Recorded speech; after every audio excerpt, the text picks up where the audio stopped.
Don't Use get the too force close. offline. Supporting fire! Stop right there! Teamwork is dreamwork! Umbrella warfare, I guess! Off we go!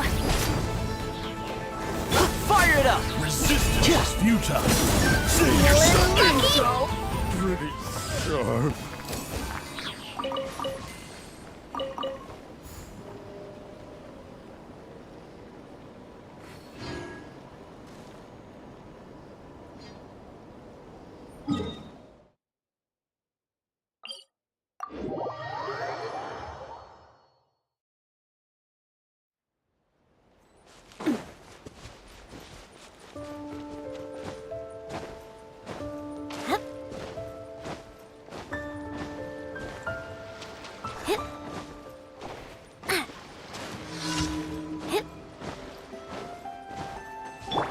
Check this out! Umbrella warfare, I guess!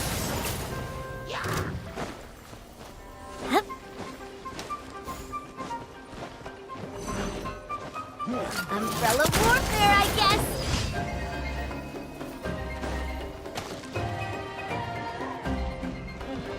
Cha! Hup.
Ad Astra Abyssosk.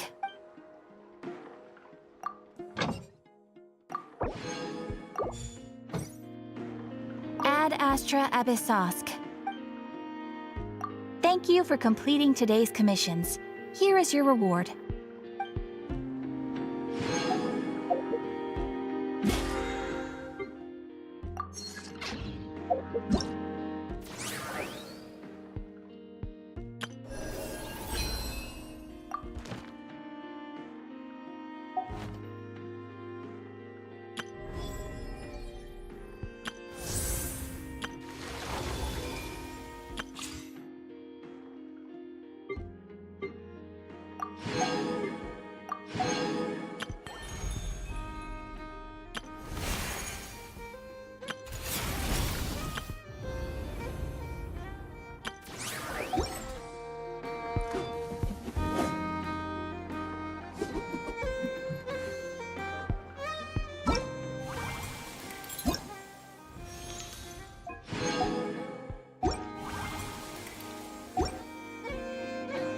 did spend a lot recently. Only 10 Mora left.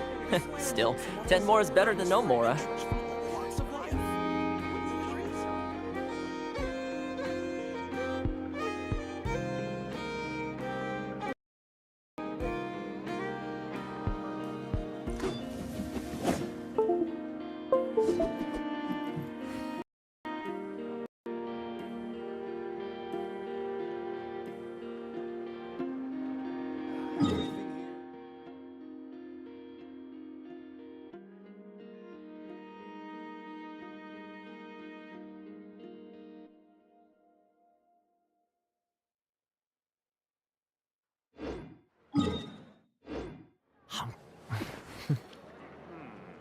I better get me some alpacas.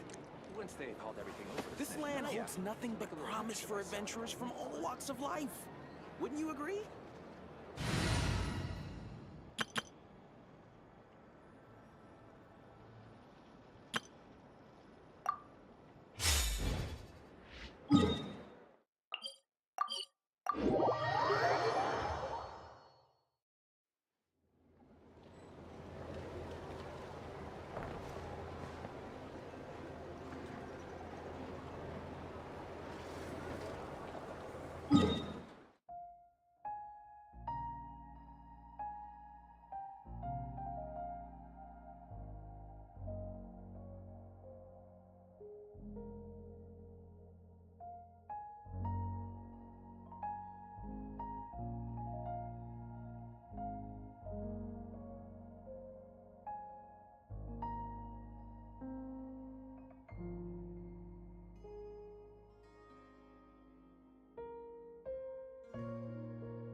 Where are they going? They mentioned a mage and... a name? So, Mr. Varka, are you acquainted with this Nicole? Or should I call her Mage N? Ah, not really. We've never met, though she has come up in conversation. From what I've gathered, Alice kinda took Nicole under her wing. Taught her how to speak in a more ladylike fashion, that kind of thing. Huh. Hard to imagine Alice as an etiquette coach. Yeah, Alice is a larger-than-life personality, I'll give you that. But then again, that's why she's able to draw such an eclectic mix of people into her inner circle. If I remember correctly, being an interesting person is actually one of her main entry requirements. So, if you ever wanted to join the Hexenzirkel, I'm sure you'd both be eligible to apply. Hey! Don't go around making promises on Alice's behalf! I wouldn't dare. I'm just trying to paint a picture of the Hexenzirkel for you. Okay, sure. Anyway, since none of us have ever met Nicole, how are we supposed to find her? We can't just go up to every woman in sight and ask, "Hey, are you Nicole?" Maybe something she's wearing will give it away? Like, a wind bloom pinned to her chest or something. Wait a minute. Alice never said Nicole was from Mondstadt. Oh, true.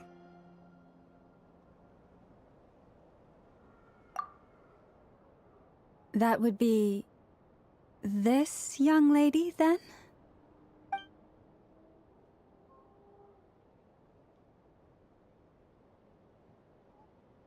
Hey there! Sorry to disturb you, but are you Miss Nicole? Varka, Knight of Boreas of the Knights of Favonius. Alice might have mentioned me before. Mm-mm. Ah, have we got the wrong person? Sorry. Well, this is awkward. When I shook my head, I meant, no, Alice hasn't mentioned you before. Huh? Where is this voice coming from? My apologies. For certain reasons, I am unable to speak. This is the only way I can communicate with you. It might take some getting used to, but I hope you can understand. Hey, it's fine. I'm more shocked by the fact that Alice never speaks about me. I mean, As for you two, we have crossed paths twice before, but it is nonetheless a pleasure to finally meet you. It's really you! Thanks for all your guidance in the past! You're quite welcome. This time, things are different. We have reached the unwritten pages of the story. You might say that we stand at the crossroads of fate.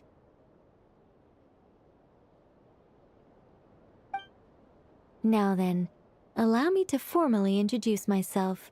My name is... No, stop! Alice! I can't believe it! I had a whole speech prepared. I'd agonized over every single word. She always picks the worst moments to ruin other people's plans. I'm so sorry about that. Alice took the liberty of devising some bespoke self-introduction magic for each member of the Hexen Circle. But I could have sworn I deleted all of the triggering conditions for it. How did it bypass everything? Oh gosh, this is so embarrassing. This is a very different side of Nicole than what we're used to. Is she not used to face-to-face interactions? Don't worry about it. We've seen that introduction magic once already, so it wasn't too much of a shock. Please go on, Miss Nicole. We'd love to hear what you have to say, or, well, communicate. Huh? Are they talking to this lady? But... Will you all promise to forget that horrendously embarrassing introduction? sorry, embarrassing. When?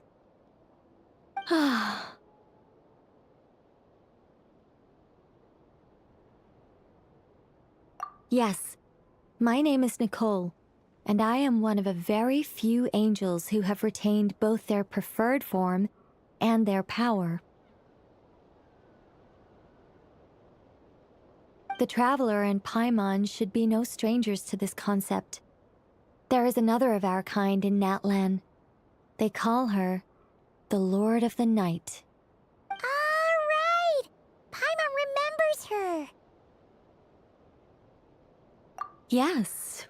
Well, I have retained more of my power than she. It's because I don't have a long-term duty to fulfill. To be more specific, no. We'll be here all day if I get into the specifics. Moving on. If I'm not mistaken, you are here because you wish to learn how one might reach the moon beyond the sky. That's right. Is that something you can give us any guidance on? Yes, I do know a way. It began with the Hyperboreans, who lived after the War of Funerary Flame. Blank looks. maybe I should start with the background of the war. Or maybe not. It shouldn't be an issue. I'll fill in the gaps for you when we have more time. Anyway, after that war ended, the three moons retreated to beyond the false sky. The Hyperboreans were humans I once aided. They accepted the civilization and creations bestowed upon them by the angels. But despite accepting many blessings of the angels, many among them still held on to their faith in the moons. They were reluctant to accept the new order. Even after the War of Funerary Flame, they sought to contact the moon goddesses beyond the sky and receive their guidance. But all three had passed away by that point.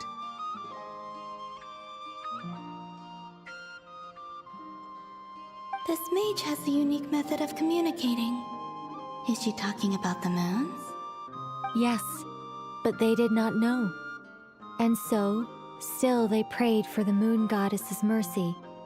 After building titanic structures that consumed vast amounts of Kuvaki, at last they glimpsed the moons and heard their voices. But of course, they were gravely disappointed. For it was then that they realized the three moon goddesses were dead. Oh, that's such a sad story. It is. Humanity was in a very sorry state at that time. The angels who had once aided them were gone, and the War of Funerary Flames had left them homeless and destitute. Just a second, I gotta ask. How relevant is all this history to the task at hand? Well, I mean, it's... Okay, it seems we've drifted into irrelevant narrative waters. It's been a while since I've had the chance to speak inside someone's head. As soon as I got started, I lost control, and the words just flowed out like a waterfall. What I'm trying to say is...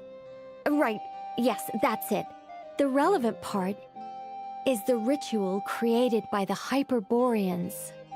The fact that they bypassed the false sky and saw the true moons implies that they successfully built a connection between Tevat and the outside world. Which means, with enough Kuvaki and a sufficiently stable connection, it should be feasible to send one person over the border. Okay, so they built some kind of portal?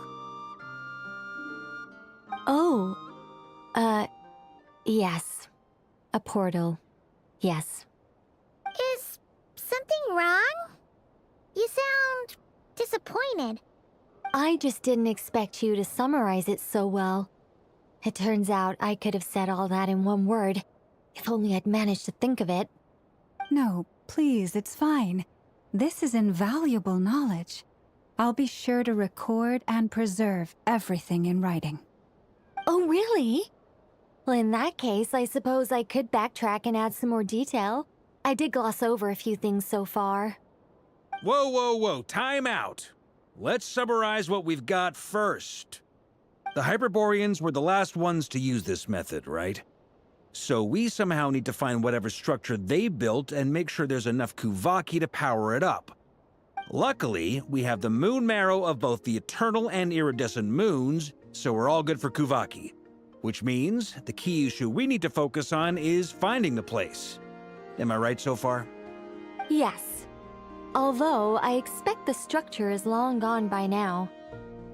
That said, what if we could take advantage of the phantoms to travel back to a time when it still existed? Well, travel back isn't quite accurate. It's more like we'd be creating a handshake between 2 points in space-time. We wouldn't even have to pick a time when it still existed. It could just be a time when it still appeared in phantom form via projection, or we could project our own phantoms, fold them together, and...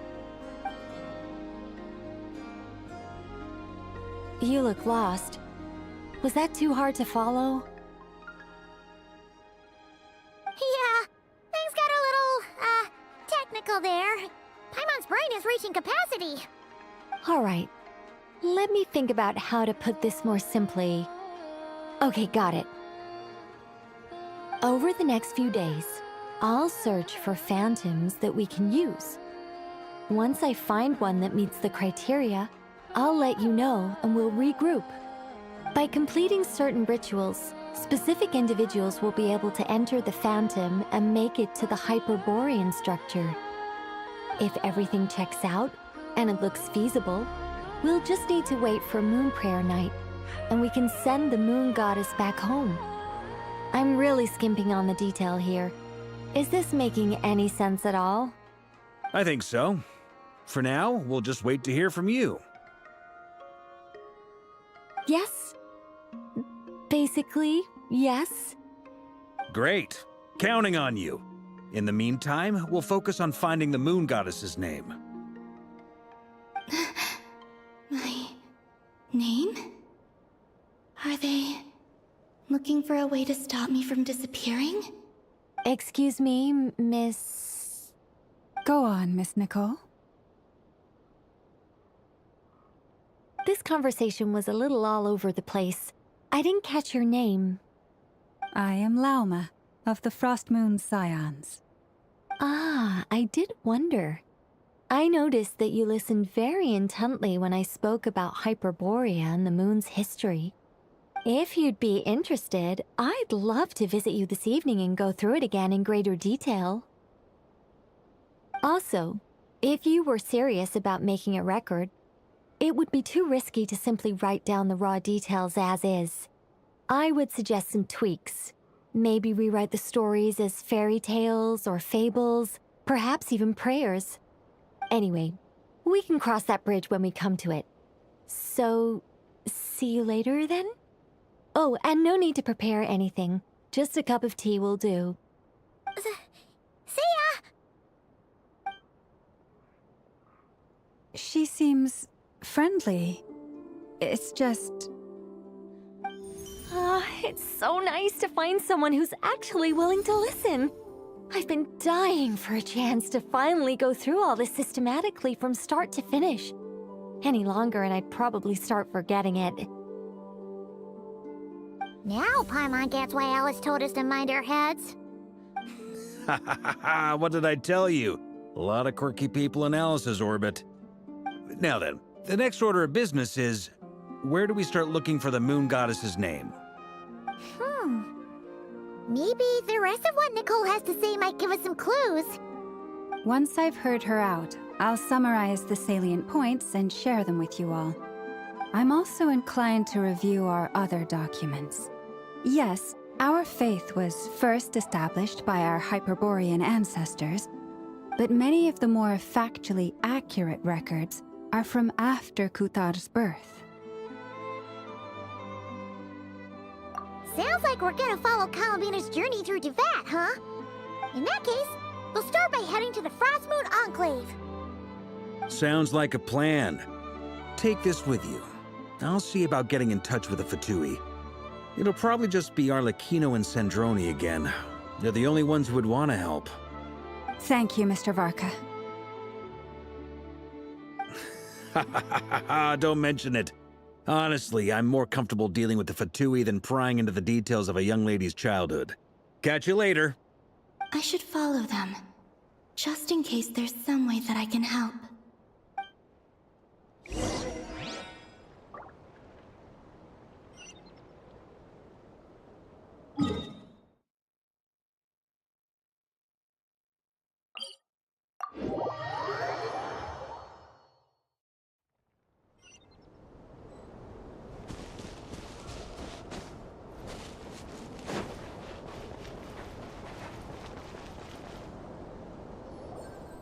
A while ago, I took the time to organize all documents in our possession that pertain to Kutar. What you see here is the material I consider reliable. You're saying there's unreliable material too? Yes. Most of the information we have was transmitted through an oral tradition. Inevitably, some of her stories were mythologized and deified over the years through countless retellings. That's why I organized them into reliable and unreliable. There's no sense seeking answers in history unless we can ensure the veracity of the historical record. Makes sense. Alright, let's take a look through.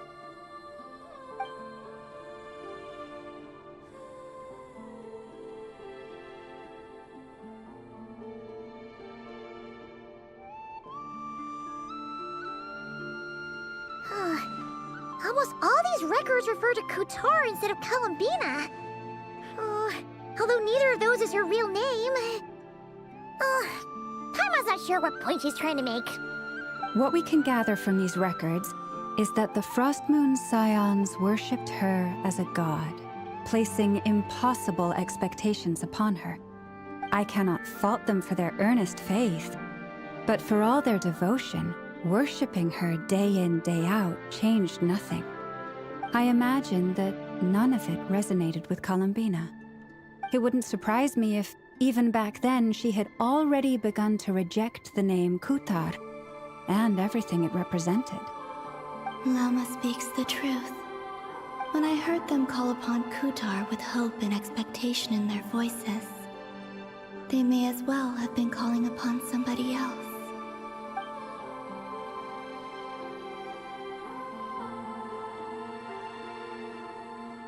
Well, that's a bit complicated. I looked at the level of detail, perceived authenticity, prose style, and how realistic their portrayal of Kutar seemed to be. Amongst the Frostmoon Scions of today, only I know of her existence, and I alone have spoken to her face to face.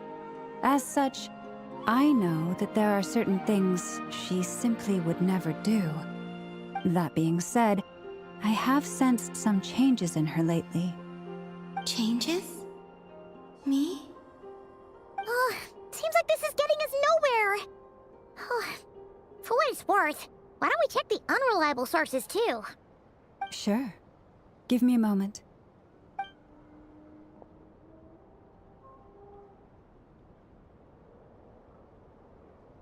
Exerting but a fraction of her divine might, Kutar sheared a great mass from the snow-capped mountain and cast it into the sea, upon whose surface shone the mirror image of the moon. Thus was formed the island of Hisi. Yeah, right. That doesn't even begin to pass the sniff test. The 3 moons are naught but lies through and through. Only one moon has ever shone for us, and Kutar is her name.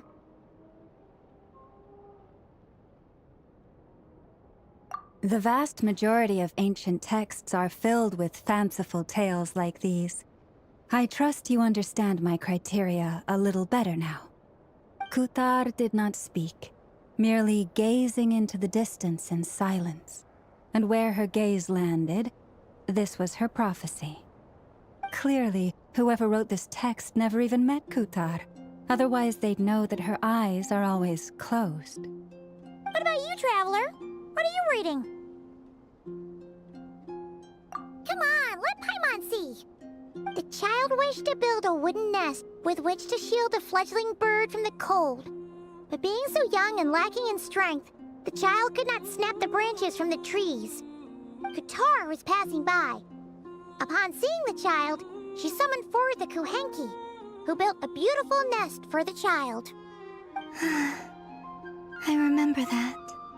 Not knowing the meaning of Kutar's divine intervention, the child dared not to respond, and thus ran home to call their parents.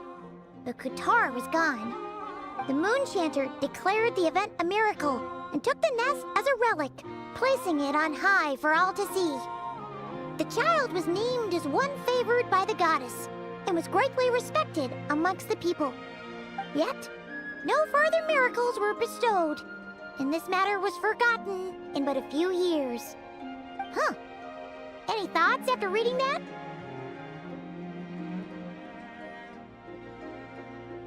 Yeah. Columbina probably just wanted to join the kid in making nests. Ah. I'd originally considered this a fabrication, because Kutar did not perform any similar actions in subsequent records. But now that I think about it, it does seem like something Columbina would do. It's just that... She didn't know how other people would interpret her actions. She was probably worried about making things difficult for people. And so, she gradually stopped joining in. Yes. Oh, that's so sad.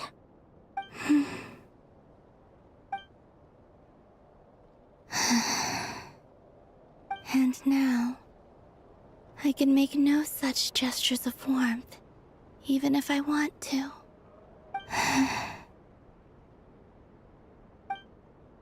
Still no name. That's a bit of a shame.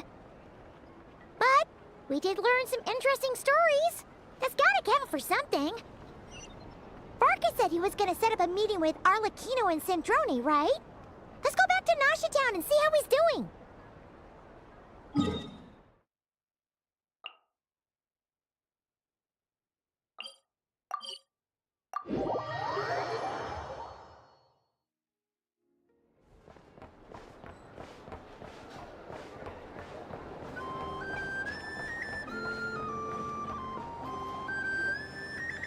Let's see. There's Varka. Oh, and it's Durin and Albedo too. Yeah, this is pretty much the same place we bumped into each other last time. I convinced them to stick around a little longer. We were all waiting on people, so I figured having a little company would help pass the time. Ah, so you've been waiting for us? Does this mean that you've already arranged things with the Fatui? Sure does. Now you're back, we can go meet up with them together. How'd your investigation of the Frost Moon Enclave go? Well, we didn't find out Columbina's true name. But apart from that, it went pretty well. Aha, just as well that I didn't tag along then. I'm sure our moon goddess wouldn't want every man and his dog knowing all about her private life. Still, desperate times, desperate measures, I guess. Someone had to do it. So, Varka was waiting on us, but what about you two? Are you waiting for Alice?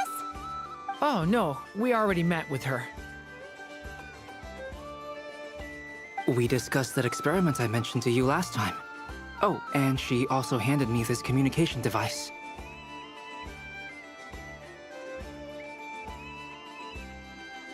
That's right. I understand she informed you about the relationship between the phantom phenomena and Tevat's borders, yes? She wants me to help her with some more experiments on that front. She said that she'll contact me through this device with more information. Ah, I see. Following instructions and making observations. Pretty common research method. Takes me right back to Albedo's lab. Wait, then who exactly are you meeting? Someone you know. Albedo's met him too. But I don't think Miss Lauma or the Grand Master have been introduced. Introductions are overrated, especially in cases like this. It's you! So, it's not like the academia has prohibitions against going abroad. Also, I applied for leave. I've been writing to Hat Guy since obtaining a human form. I've already brought him up to speed on everything that's been going on in Nodcry. Hat Guy? Turns out, I actually have heard that name before. Oh? Then why did you react the same way I did? I only knew the name, not the fella. But since we're all here, let's do some introductions for what it's worth. I'm Varka, Grand Master of the Knights of Favonius. Lauma, Moon Chanter of the Frost Moon Scions. And I'm a Driosh from the Vahumana Darshan of the Sumero Academia. Hat Guy. Good to see you again, Mr. Guy. I believe we last saw each other on the boat ride here.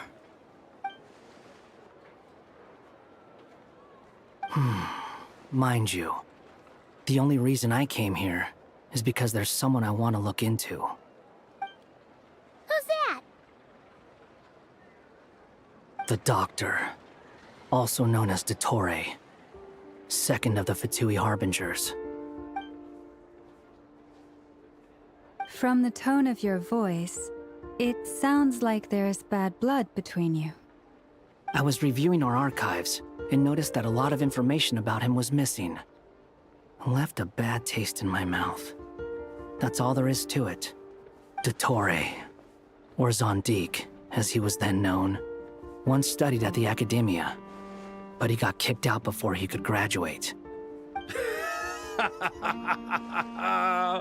So the Harbinger's #2 man is a college dropout? Ah, how embarrassing for them. Last we heard, he was planning something. We actually heard that a few times before, even coming to Nocturne, but we haven't seen a trace of him since we got here. He only appears when something interests him. For all we know, he might have left already. But the fact he did something here at all is worth noting. It'll fill a couple extra lines in his file. Why does it sound less like a file you're writing and more like a criminal record? Anyway, we were just about to meet 2 of the other Harbingers. Want to come along? You might learn a thing or two about him there. Sure. Even though they're Harbingers, well, they're old acquaintances of ours, so, you know, when you talk to them, try to be... I got it. The Frostmoon Scion's relations with the Fatui remain tense. Forgive me if I do not attend.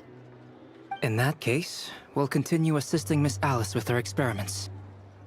Good stuff. Everyone's having a fruitful time. All right, we better get going. I'll lead the way.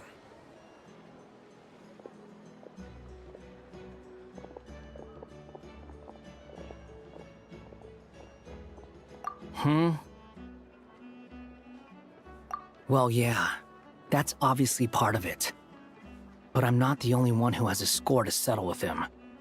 Neither you, nor Lesser Lord Kusanali, nor I want to see him meddling with things again.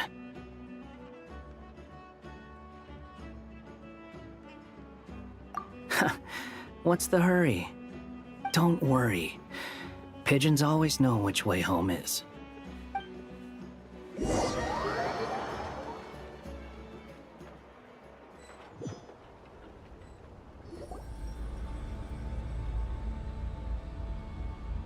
You made it.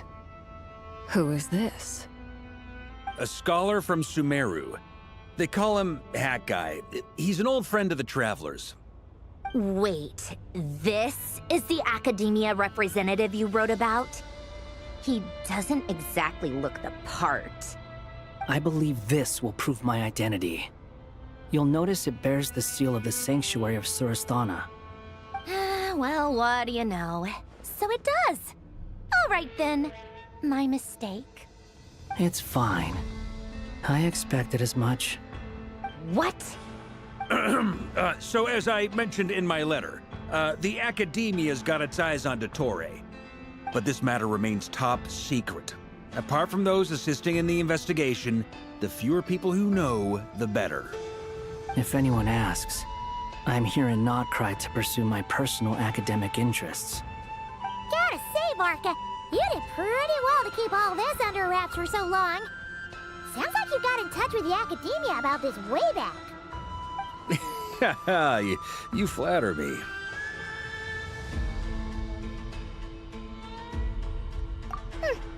Where do I even start?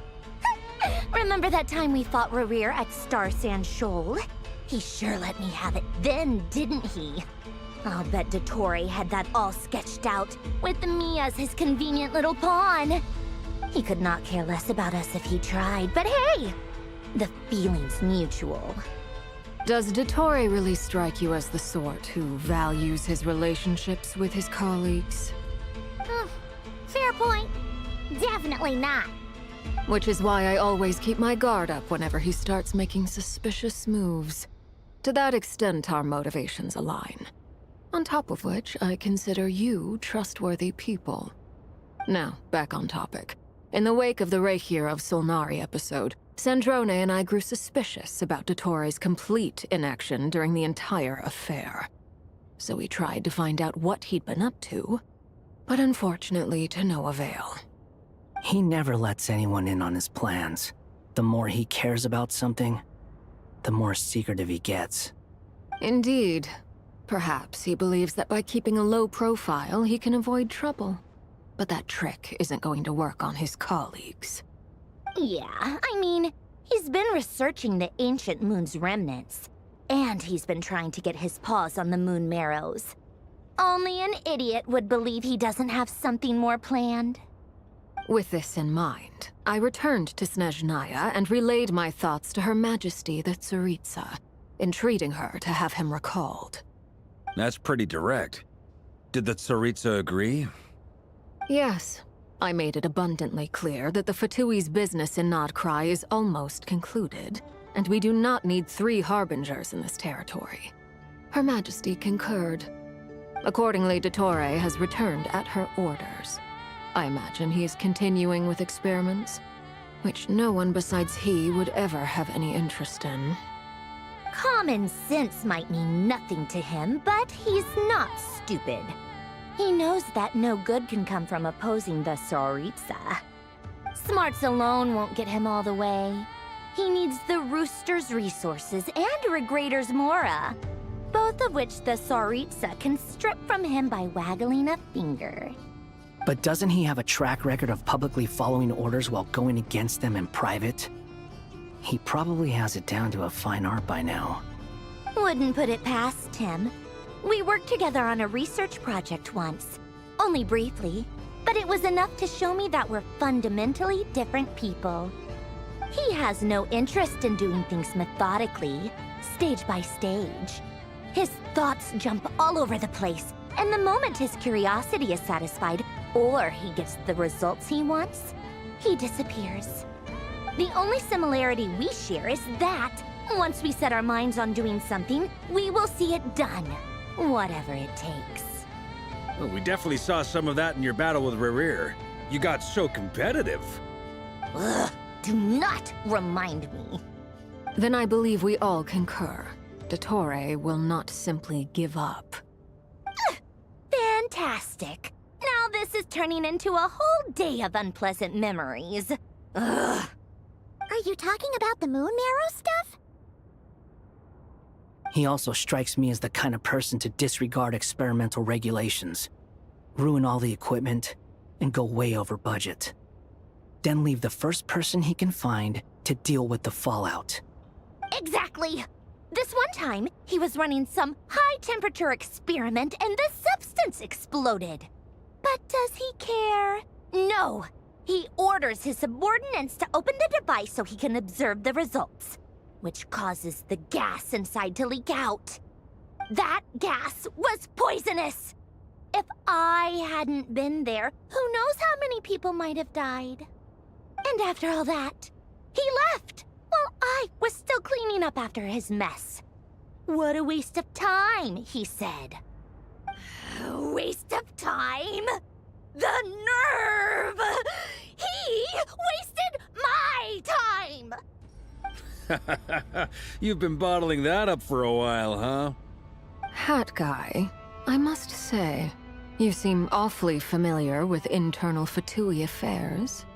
Especially when it comes to Dottore. Thank you, Lady Harbingers, for providing such valuable information. I have no other questions for now, so I'll be on my way. Wait, what? You're just gonna leave? You're welcome to join if you want. Ugh. Just when Paimon thought he'd finally mellowed out. He makes quite the impression. I'll say. I've met tons of headstrong people, but not many of them would join me in bad-mouthing Dottore. Anyway, back to the main agenda. Barca, you said that Columbina has gone missing? Or rather, disappeared. Yeah. We're working on building a connection between her and this world. The simplest method is to find out her real name. I've actually asked her that question before, but she said she didn't know. Considering our relationship, I doubt she was lying to me.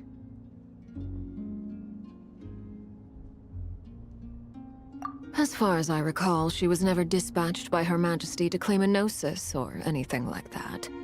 The Tsaritsa's plans had long contained a place specifically for her. I always thought that was weird. What could she do that the rest of us couldn't? Knowing what we do now, it's probably something related to Kavaki, right? More than likely. When she first arrived, Columbina would often go to Her Majesty and ask when she could start the task assigned to her.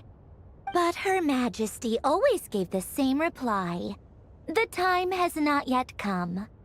So she spent her days in Snezhnaya doing basically nothing.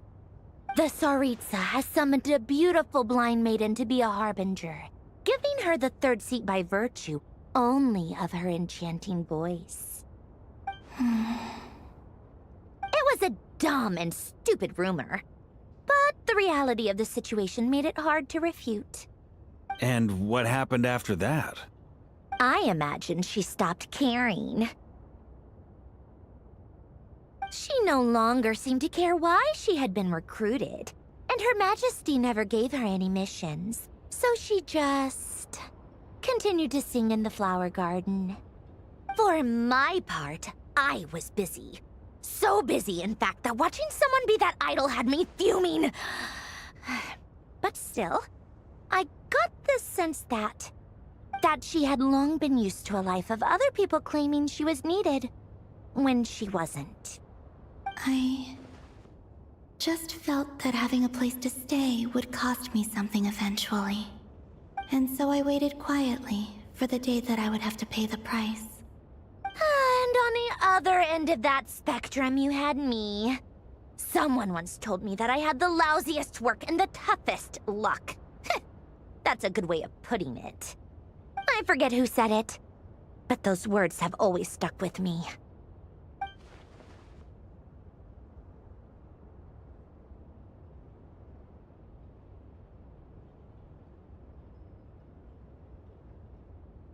But you've done your job exceptionally well all this time. Because at heart, you are a conscientious person. What is it? Something come to mind?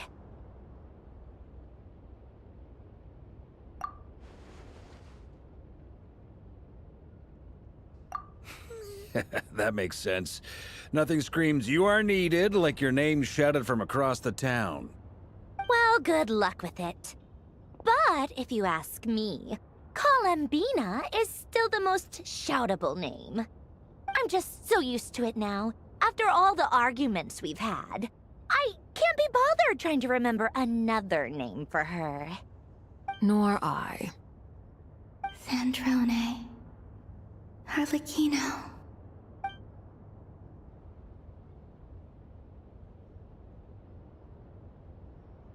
Huh! It's a Sealy! Does that mean Nicole has news for us? Ladies, I thank you for your hospitality. If the chance ever comes up, I definitely owe you both a drink sometime. I'm sure it will. You can make your own way out. Heck, you've been here enough times, you probably know your way around better than I do.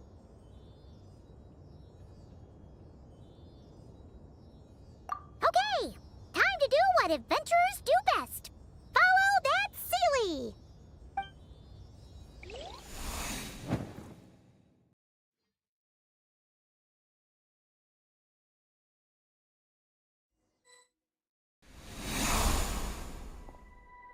Here you are.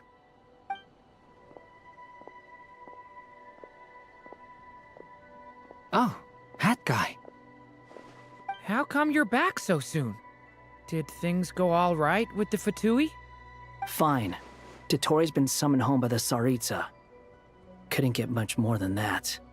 How about you? Any progress with the investigation? Unfortunately not. We've tried everything. Different phantoms, different locations, different points in history. But the results were the same each time. Abyssal monsters roaming the land. People crying out in despair, with no hope of being rescued. Every time I see it, I can't help but think, Is this what it was like in Mondstadt when Dragonspine Durin attacked? And if I fail in the task I've been given, will I create yet another tragedy? That's just meaningless speculation. When we encountered similar phenomena previously, I tried to interfere with those illusions, using sounds and lights to guide them. However, we could not change their fates. At most, we were able to extend their existences. The events of the past are like fate that has been written into Irminsul. There isn't a living thing in Teyvat that can escape its past. But Miss Alice instructed us to try to find ways to change the outcome that these phantoms face. It's an impossible task. Can't you just refuse? Since she asked us to do this, I feel like it can't truly be impossible. Or if it is, well, mages can make the impossible possible. I could not have been born as Durin otherwise. But you also said that your past 39 attempts were fruitless. That's true. But you're still going. Yes. After this many futile attempts, surely you realize that you're not doing this because you still believe what some mage told you.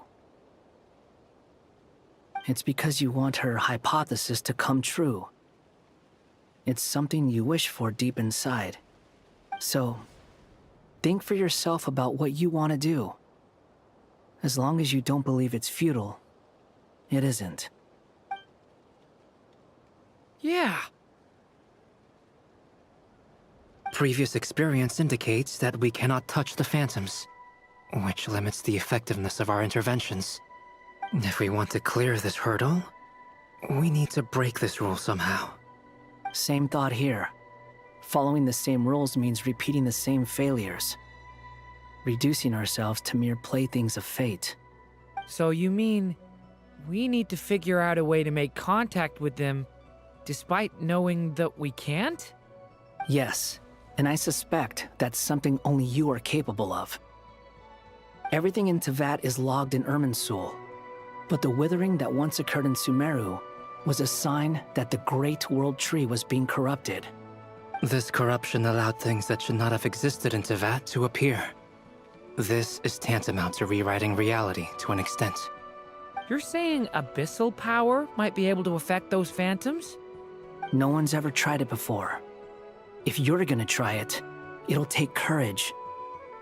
And you have to be confident that you can control it. Is anyone there? Has anyone seen my daughter? She's missing. I have to find her. I hear someone inside. Spargana? Are you in there? Ah! If I can use my abyssal powers to warn him that there is danger here, maybe it'll change his decision. Maybe he'll stay away. Yes. The important thing is not the nature of the power, but rather how you use it. To intimidate and obstruct. Sounds about right for the Abyss. Well, let me try. I should be able to influence that thing. Have you seen a little girl? What? This isn't the time for that! Just run!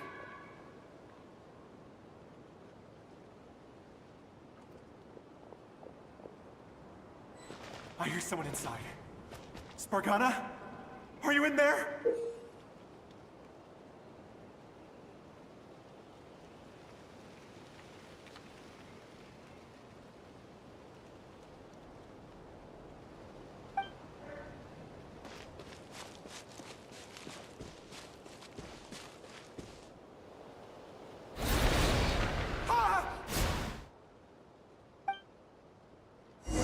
Have you seen a little girl? What? This isn't the time for that! Just run!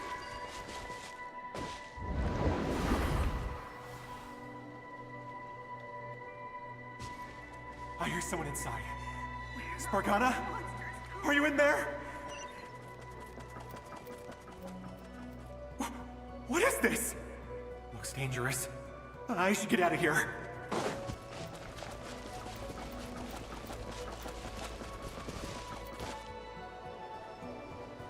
He really left. Huh, we did it! Don't celebrate too soon. Follow him. See what he does next.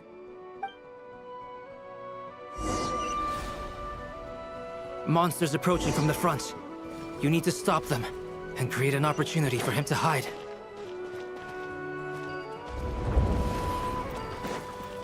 No! There's monsters ahead!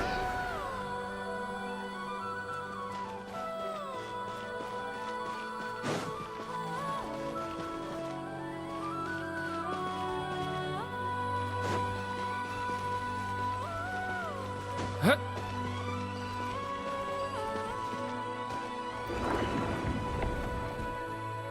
Wait, is that the barrier I saw earlier? Why is it appearing now? It's as if someone's controlling it.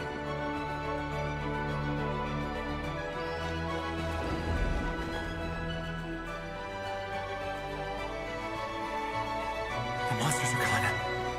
Is it safe now?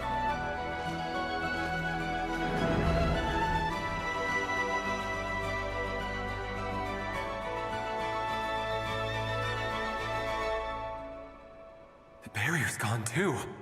How odd. Anyway, I guess I'll keep going.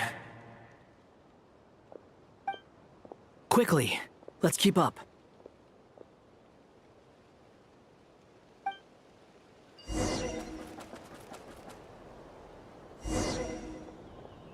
Wait, there was someone else here? Don't go any further. We've got anti-monster traps laid out everywhere. But my daughter must just be up ahead. I have to go. This way's blocked.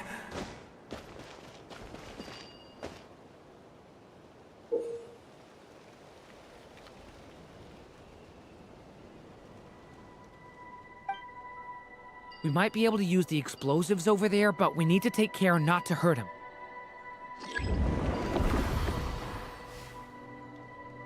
I'll use the barrier to keep him at a safe distance.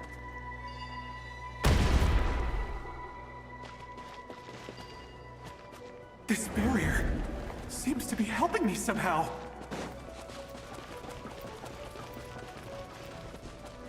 Hey, wake up!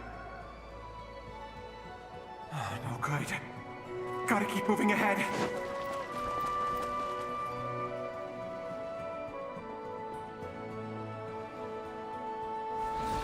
So many monsters! There's still a chance, Durin. Use the traps.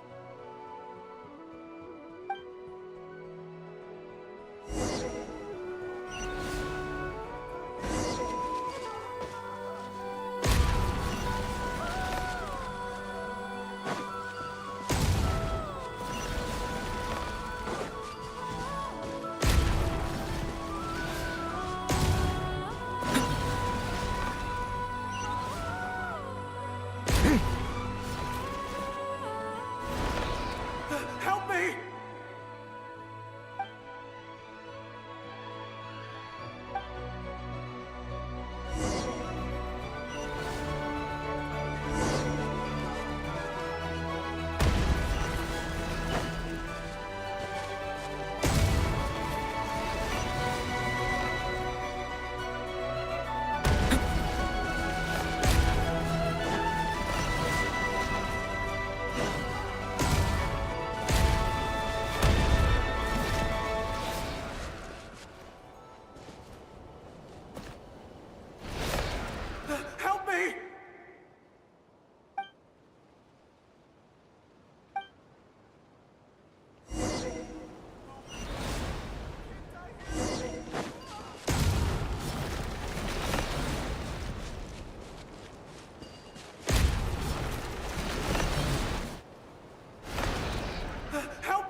This is a new development. I've never seen this happen before.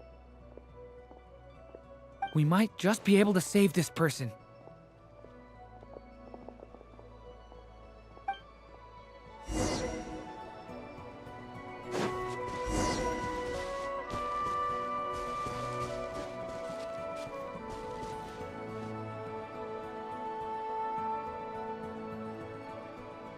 Hello there. Have you seen my daughter? Spargana is her name. She's carrying a large backpack. Get out while you still can, you fool. You won't find any survivors here. But I can't just leave her here. She must be so scared right now. Sorry. Wish I could help, but I haven't seen her. You'll just have to keep looking. Okay, thank you. If I do find her, I'll get her to shelter and come back for you. Don't bother.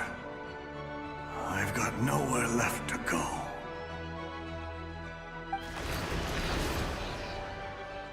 What's that noise? Monster!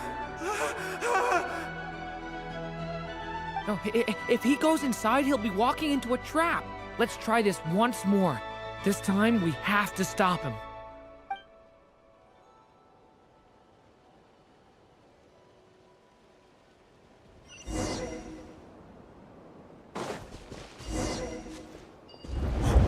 Why? How will I know where Spargana's gone like this? You know what? I'll trust this strange barrier. It's gotten me this far after all.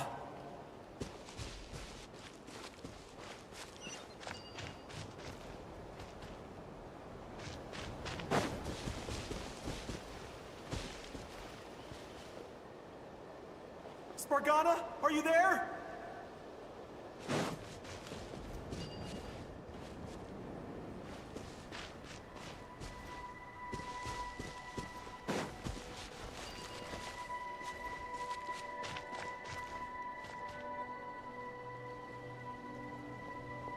What? What's this? Hey! Let us out!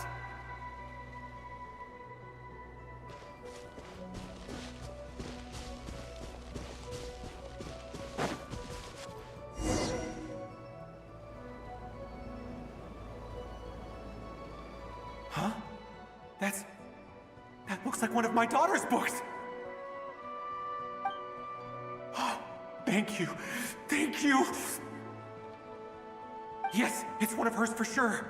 That's her name on it right there. She left her backpack here.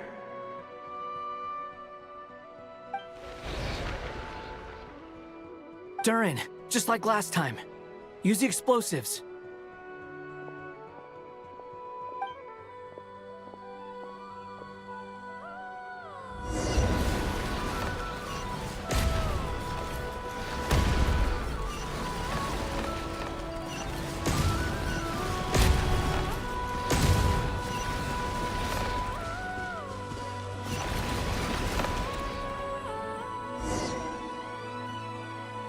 It won't work. There's not enough left. If he makes it in, he'll die. But then, this clue could be the key to him finding his daughter. It might not be the only one. Better he misses that clue than loses his life. I guess so.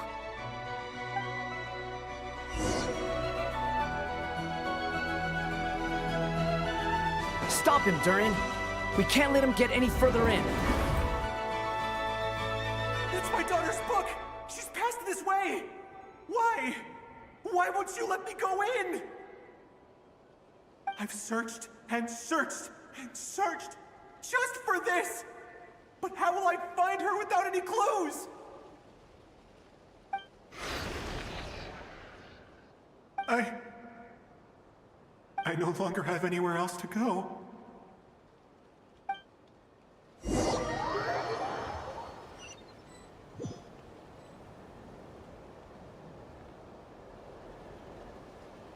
I'm sorry. I'm so sorry. He refuses to go anywhere else. Whether he opens this door or not, all that awaits him now is death. We couldn't change his fate. Albedo? Hat guy? Let's try one more time. I don't know how we're gonna do this, but I don't want to give up either.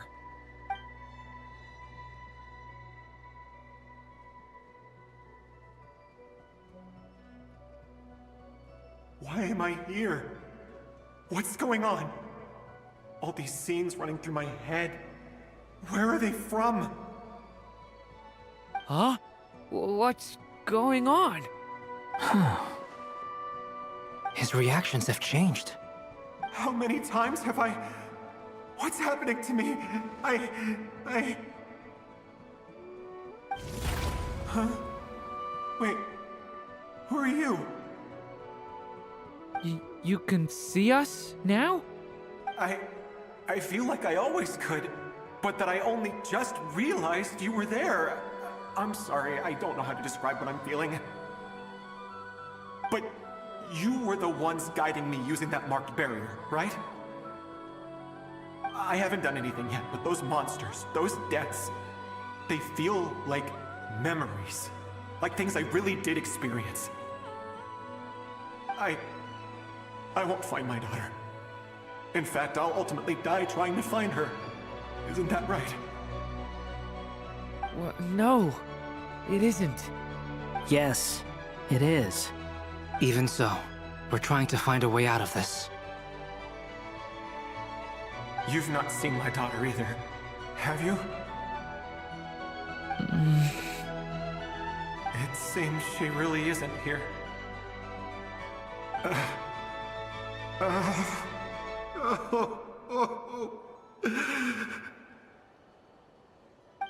I'm sorry we couldn't help you.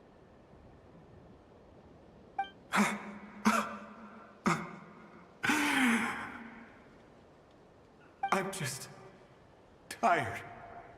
Maybe this is destiny. Maybe it doesn't matter how hard I search. How long do I have left? Experience says 15 to 20 minutes. 15 to 20. Thank you for all your help. Let's rest a while. You look exhausted too. Now's not the time for you to start pitying us. It's not pity. I'm just realizing that I've only got 10 or so minutes left. You know?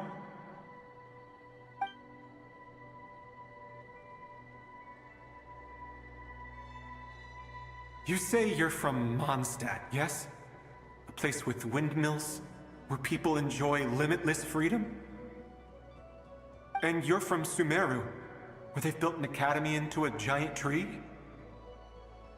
Yes. It seems you've never heard of either place.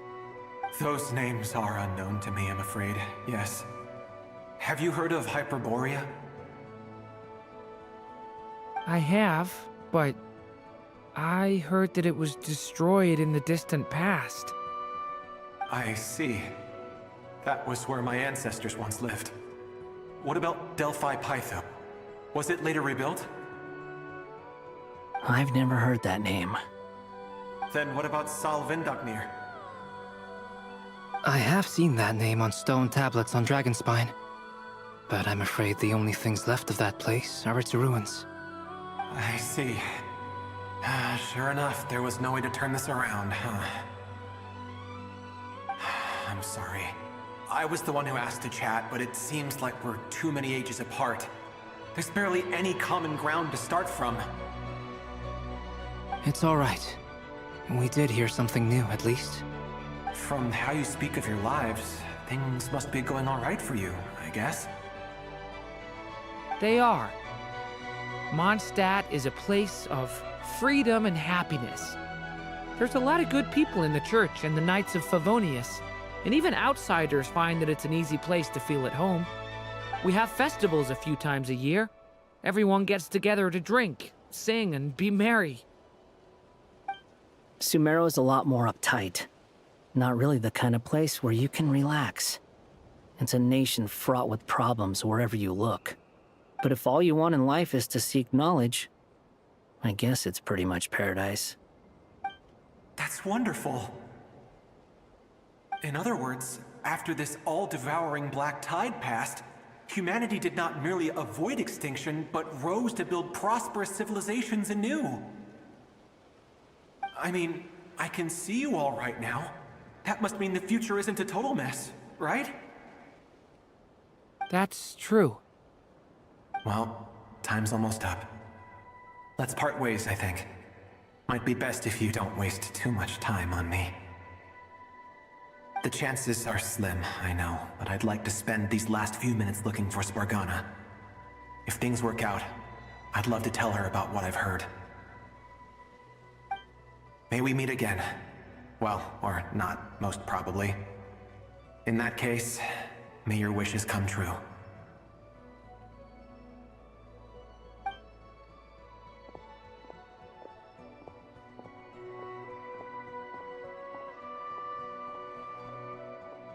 He's gone.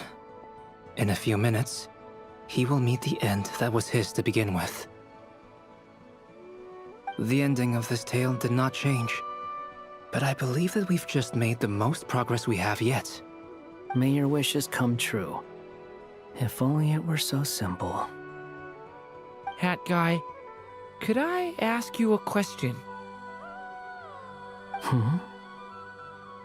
You've never talked about your past.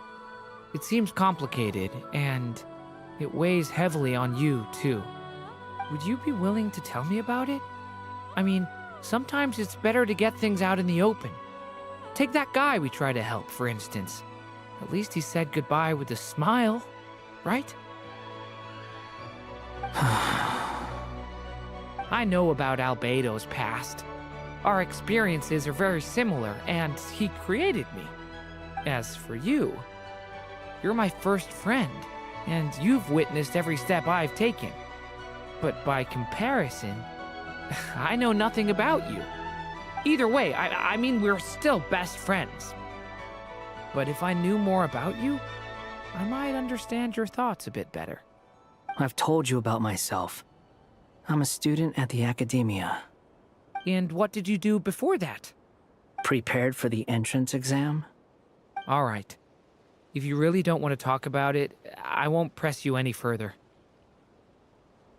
I was a puppet built from the branches of a white tree, using technology left behind by the Conrian schools of mechanical engineering. A white tree? You mean an Irminsul tree? Yes. A branch of Irminsul that was once connected to the main tree. So you had a human creator too? Yeah. But my creator abandoned me after deciding that I was a failure. After that,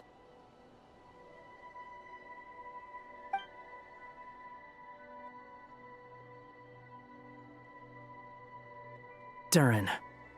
Resisting the influence of the Abyss, suppressing the urge to destroy, trying to do the right thing. None of these things are easy. But no matter how hard they are, trying to rewrite past wrongs is far harder. You asked me if you would create a new tragedy if you failed. I told you there was no point speculating about that. But the real answer is, yes, you absolutely will. That guy. But at least you've got people here to help steer you away from the wrong path. So, just keep aiming towards the light. I will. I promise. All right, break time's over. Hello? Durin speaking. Hello, friends, it's me. What have you been up to, I'm detecting some unmistakable fluctuations here at the border. The amplitude isn't particularly high, but they're completely different signals from the ones before, and the scale is comparable to those I've detected previously. Alice, we were unable to save that person. However, he appears to have retained a portion of the memories gained through that cycle, and was able to hold a conversation with us. I see. Well, it is rather odd indeed. It definitely merits further attention. Could I trouble you to keep trying the same approach? I need to gather some more data. Counting on you. I should probably have Nicole come and check this out as well.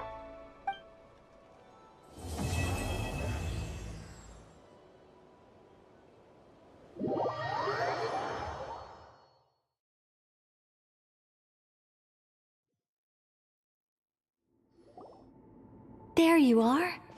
I was worried you might stop to collect treasure chests opened by the Seelie along the way.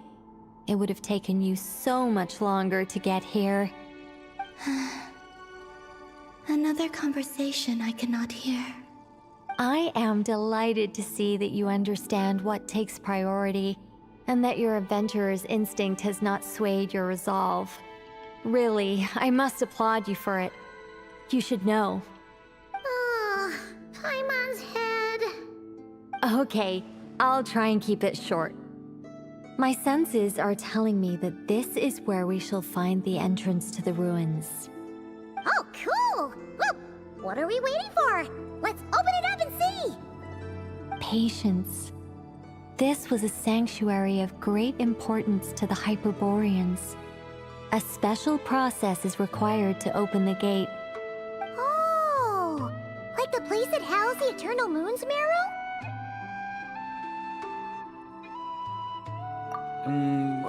Okay, so what's the plan? Need us to do anything? And just the short version, if you can. Ah. Alright then. I was planning to start with some background on the invention of these techniques. Are you sure you don't want to hear it? It's quite informative. Remember what you were saying about priorities? Fine. Simply put, we need 3 human representatives to successfully undergo a process of Kuvaki resonance. Think of it as a test from the 3 moon goddesses to see if the entrants are qualified, with the most recognizable qualification being Kuvaki. Pretty sure Lauma would ace that test. Oh, wait. But we need 3 people. I also have no doubt that the Moon Chanter would be qualified. But we would need 2 other people with the same constitution. Therefore, the most feasible method is not so much to follow the rules, but to figure out how the test functions and find a workaround. I've done some research, and it turns out the mechanism is rather crude. We'll simply need humans to stand before it who have sufficient Kuvaki energy within them. I'm with you so far. How do we get the Kuvaki in them? The easiest way would be transfusion. Take some Kuvaki from Nodcry's soil, put it into the bloodstream, and get it circulating in the body. So we're going to cheat on the test? Precisely. There are other methods, but this is the simplest one. Cheating the system is much easier than trying to hide from it. Huh? Ah! Sorry? Does the idea of cheating upset you, Miss Lauma? No, that's not it. I suddenly had an idea. Oh, what is it? It's about Moon Prayer Night. I figured out a way for Kutar to join in the festivities. Huh? But as Paimon said, we need to have our priorities straight. Let's get back to the test. I'll follow up with Nefer on the festival arrangements. Oh, okay. Anyway, is this really the best method we have? A Kuvaki transfusion sounds dangerous, no matter how you slice it. If you think that's dangerous, wait till you hear the other methods. I'd be more than happy to go through them if you'd like. There are several. No need, we're good. Let's go with this one. Very well. Kuvaki transfusion it is. Now, I should mention that the risks can be greater or lower depending on individual compatibility. It would be rash to simply infuse the Kuvaki and hope for the best. If the body rejects it, the reaction can be quite severe. The symptoms are similar to another condition that some people living here suffer from, known as congenital Kuvaki sensitivity. So, before we execute our plan, I will perform a simple test of my own to see who is compatible and who is not. Once that is done, We will have to complete the resonance process as rapidly as possible. The participants must remain stationary while the Kuvaki circulates and bonds with them, and they mustn't eat or drink anything. What? No eating or drinking? That's some hardcore fasting. They'll all be monks by the time they're through.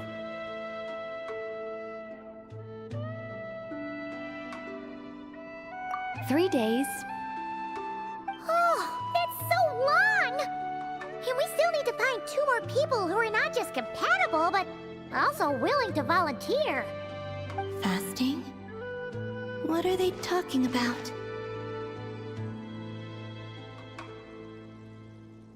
Really? Don't you want to think this through? Haha, count me in too. 3 days without food? I can handle that. Miss Nicole has made it clear that this is the easiest way. The way I see it, there's nothing else to discuss. It's time to step up.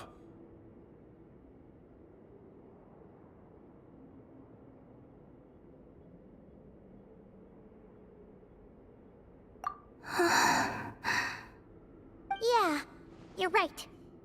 In that case, Paimon volunteers to be captain of logistics. She'll keep the fires lit and grab some spare clothes to keep you comfortable. Then we'll start with you first, Traveler. Please step forward.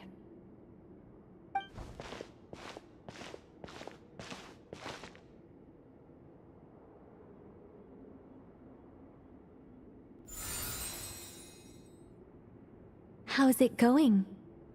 Do you feel anything?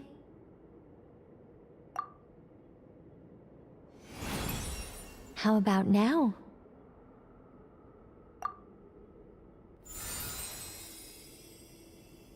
And now?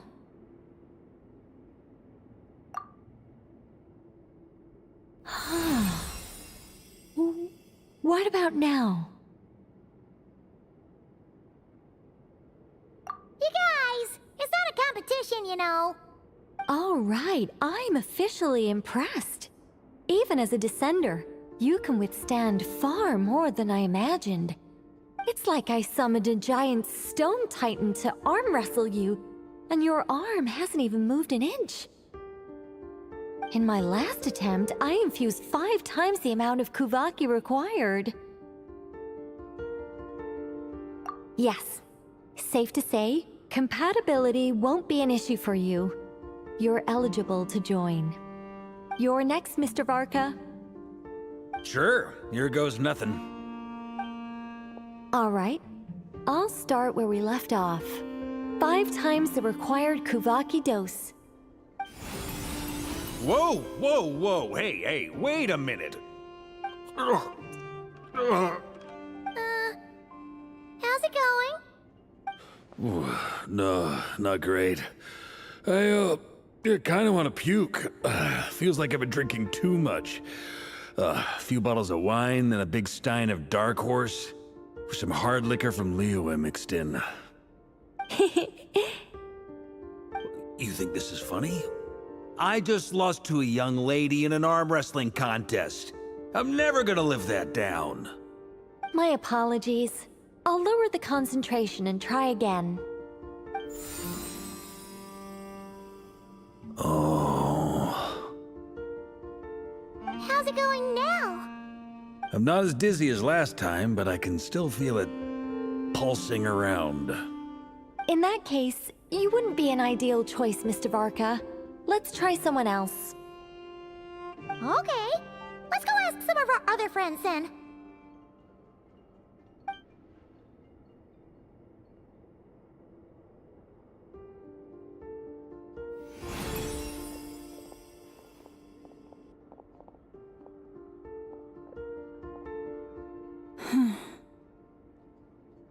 No surprises here, Miss Smoonchanter. You're perfectly compatible. You may join.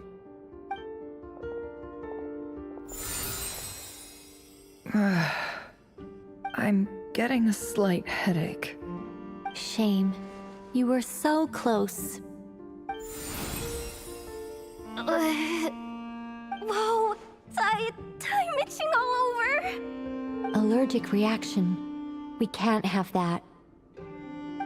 Huh? Well, are you gonna start a what? The Hexen Circle is an organization that cares for and protects children. We will not have them do dangerous things. Not even tests.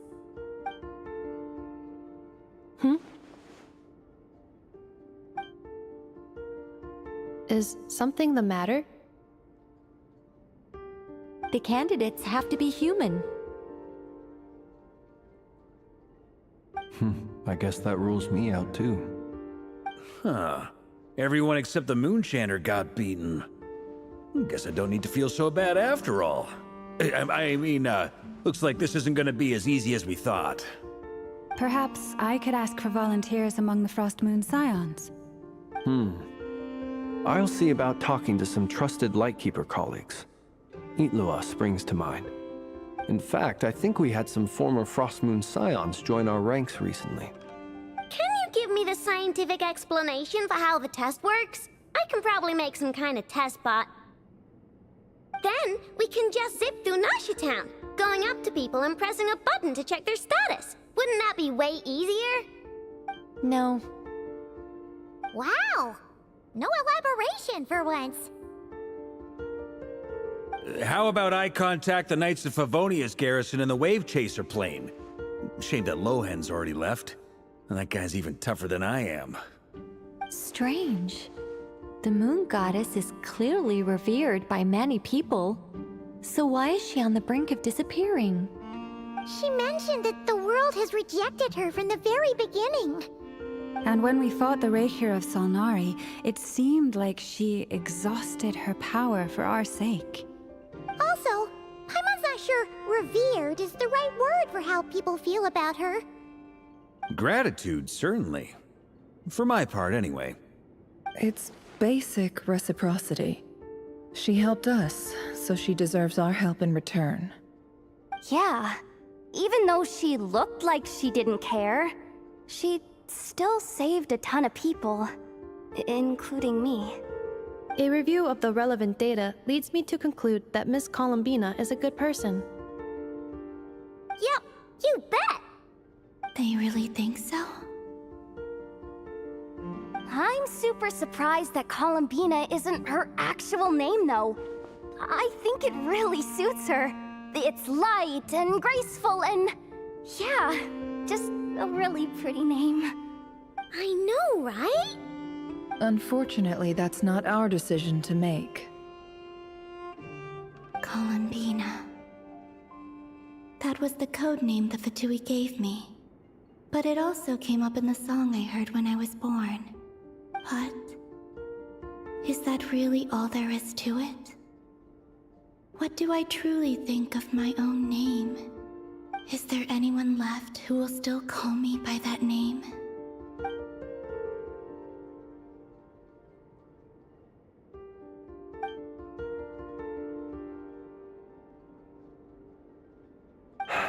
Moon Prayer Night is getting closer by the day.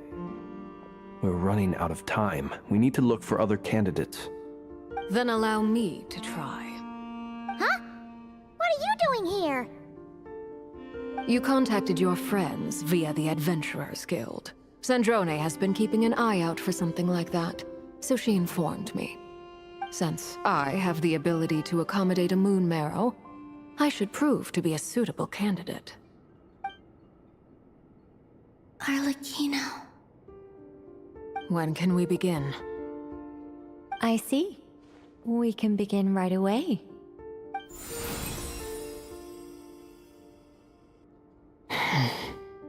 How was it? Did you feel any discomfort? Not at all. Then it seems we shan't need to look for additional candidates after all. Great! Cool. Alright, like Paimon said, the rest of us can take turns making sure the three of them stay warm and comfy. Then, my job is to take care of the caretakers. I will ensure everyone receives food and accommodation.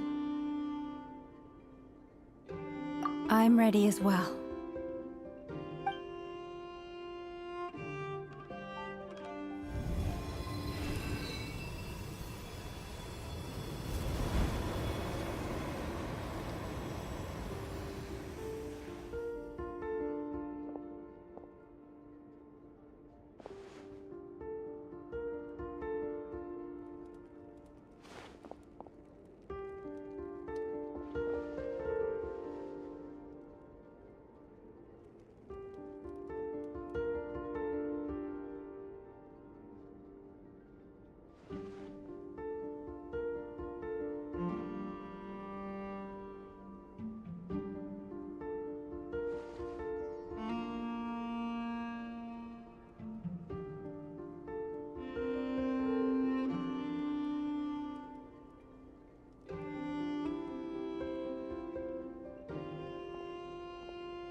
The work is done. The sacred scroll shut. The stars grow dim, the people silent. The white sun sets, the silver moon rises. O path to the temple, appear now before us.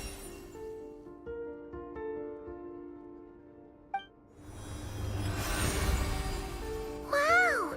It really opened! So that's what all this is about. They've been trying to open this gate. Come, let us enter. It might be best to eat something first. Take care to chew properly and swallow slowly. It will give your body time to readjust to the digestion process. They will head in soon. They will need to enter this gate.